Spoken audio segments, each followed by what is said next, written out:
I've watched police agencies and people all around the country for the last couple of years screaming and hollering for police reform. And I can tell you this, that I'm all for police reform. You know, the overwhelming majority of the 800,000 law enforcement officers in this country today, who have tens of millions of contacts every day, get it right. But as police professionals, we support and welcome real police reform. So why is Congress missing a huge opportunity to change and improve police culture in America?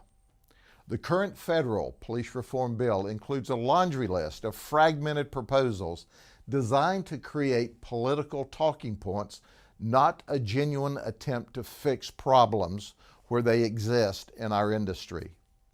There is a big lie being told in the police reform debate. Qualified immunity means that bad cops are immune from civil lawsuit. That's flat out nonsense. Just look at the thousands of lawsuits and millions of dollars a year paid out to civil litigants over alleged police conduct.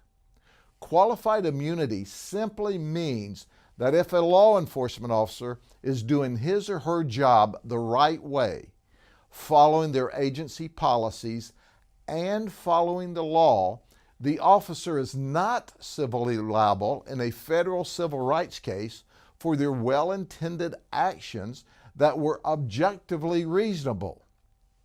Do members of Congress understand that people already have access to state and federal courts to hold police officers accountable? Adding another opportunity for federal lawsuits is what I call Stuff the Lawyer's Pockets Act with a lot of cash. Equating police accountability with more lawsuits is perverse.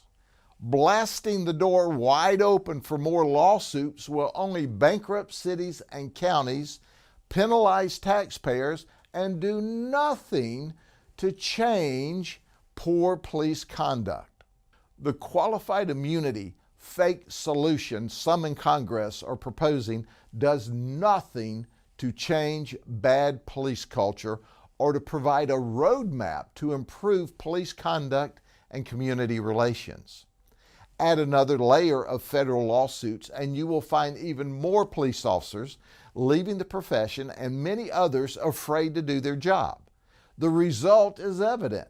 Crime, and specifically violent crime, will continue to increase more than it has because of these attacks on all police agencies for the bad conduct of a very few. The real way to improve the quality of policing in America is to incentivize police agencies to become professionally accredited by state or nationally recognized professional accrediting bodies.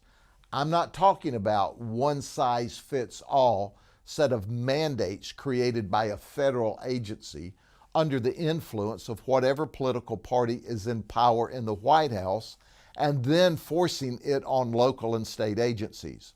What I'm talking about is independent accrediting bodies professionally dedicated to police best practices. My agency maintains 10 state and national accreditations that include 1,487 best practice standards that we follow. The standards cover everything from use of force to police pursuits to serving warrants. We have external examiners who come into our agency to certify that we have and are complying with these best practices.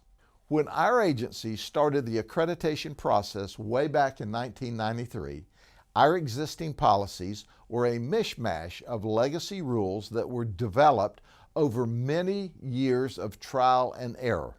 They had never undergone an external review. We were a good agency, but we did not have a gold standard set of state or nationally recognized policies based on best practices developed by professionals. As we became accredited, we grew more professional. Our community-centered customer service culture improved, and we focused on nationally recognized best practices to do our job. Accreditation provides a comprehensive, systemic approach for agencies to improve their professionalism, their culture, their effectiveness as a public safety agency. Accreditation simply works. It changes police culture for the better, and it holds agencies accountable. Think about it. You wouldn't send your child to an unaccredited college or to a non-accredited medical professional or hospital. Why in the world are we not insisting that our law enforcement agencies be accredited? So here's a question. Why do politicians want to insist on punishing cops and police agencies with another layer of lawsuits rather than giving those agencies a professional system, a roadmap to improve and reform antiquated police culture? Let's incentivize agencies toward professionalism, not penalize them through an avalanche of lawsuits.